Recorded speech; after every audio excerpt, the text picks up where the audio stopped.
அதனால நீங்க என்ன பண்ணுவீங்களோ ஏது பண்ணுவீங்களோ எனக்கு தெரியாது. பேசிப்பீங்களோ, சமாதானம் ஆயிப்பீங்களோ, இல்ல டிப்ளமேட்டிக்கா ஒர்க் பண்ணிப்பீங்களோ, 2 பேரும் ஒத்துமையா ஒரே டீமா ஒர்க் பண்ணணும். உண்மையை சொல்லணும்னா இந்த ரெஸ்டாரண்ட்டையே நான் உங்க 2 பேரை நம்பி தான் மறுபடியும் நடத்தவே ஆரம்பிச்சேன். அதை கொஞ்சம் மனசுல வச்சுக்கிட்டு நடந்தது எல்லாத்தையும் மறந்துட்டு 2 பேரும் ஒன்னா சேர்ந்து ஒர்க் பண்ணணும்.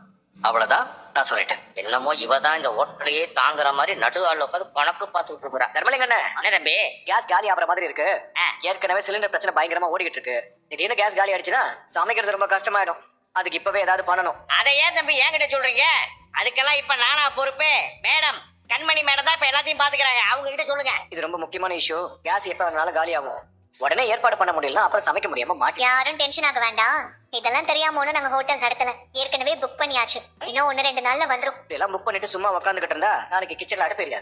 ஒரு மாசத்துக்கு முன்னாடி புக் பண்ணவங்களுக்கு இன்னும் சிலிண்டர் கிடைக்கலையும். அந்த அளவுக்கு கேஸ் தட்டுப்பாடு போயிட்டு இருக்கு. உடனே தீர்ற பிரச்சனையா தெரியல.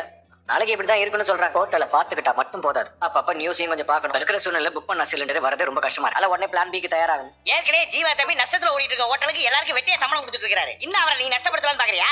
முடி சும்மா ரெடி. அப்போ இண்டக்ஷன் ஸ்டவ் வேணாமா? இண்டக்ஷன் ஸ்டவ் எல்லாம் வீட்டுக்கு டீ கிடைக்குதாங்க. ஓகே, ஹோட்டல் எல்லாம் நடத்த முடியாது. அப்ப என்ன பண்ணணுங்கிறீங்க தம்பி? கேட்டரிங்ல எனக்கு நிறைய கான்டாக்ட்ஸ் இருக்கு. அவங்க கிட்ட கேட்டு எக்ஸ்ட்ரா சிலிண்டர் வாங்கி வச்சுக்கிட்டோன்னா கொஞ்சம் பயம் இல்லாம இருக்கலாம். நல்ல யோசனை தான் தம்பி.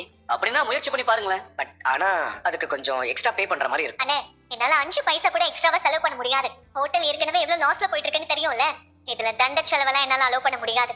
நாளைக்கு கேஸ் தீர்ந்து போச்சுன்னா சமைக்க முடியாது. சமையல் எரிவாயு தட்டுப்பாடு காரணமாக ஹோட்டல் மூடப்பட்டதுன்னு பெருசா போர்டு எழுதி மாட்டணும். பரவாயில்லையா?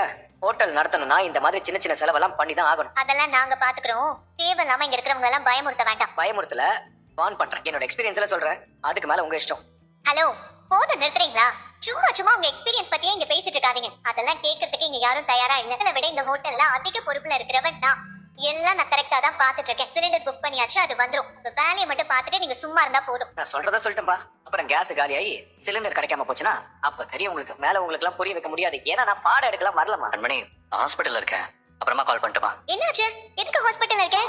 அம்மாக்கு மூச்சடைச்சு ஒரு மாதிரி படபடப்பாயிடுச்சு. அதான் அட்மிட் பண்ணிருக்கேன். சரி ஜிவா, நீ என்ன ஹாஸ்பிட்டல்னு சொன்ன உடனே வரேன். கண்மணி, எல்லாம் வர வேண்டாம். அவங்களுக்கு ஒண்ணும் இல்ல. நான் அவங்கள பத்திரமா பாத்துக்கிறேன். என்னால ரெஸ்டாரண்ட் பக்கம் வர முடியாது. உன் பொறுப்புல தான் அதை விட்டுருக்கேன். அது கொஞ்சம் கவனமா பாத்துக்க. படியேறி வரும்போது பார்த்து வர மாட்டீங்களோ? மலை பகுதியில கூட மேல ஏறுற வண்டிக்கு தான் கீழே இறங்குற வண்டி ஒதுங்கி வழிவிடும். உங்களுக்கு அந்த டிசிப்ளின் கூட தெரியல. என்ன க்ளோஸ்ட்னு போர்டு போட்டிருக்கு? மணி 7:30 ஆயிடுச்சு. க்ளோஸ்ட் போர்டு தொங்க விட்டுருக்காங்க.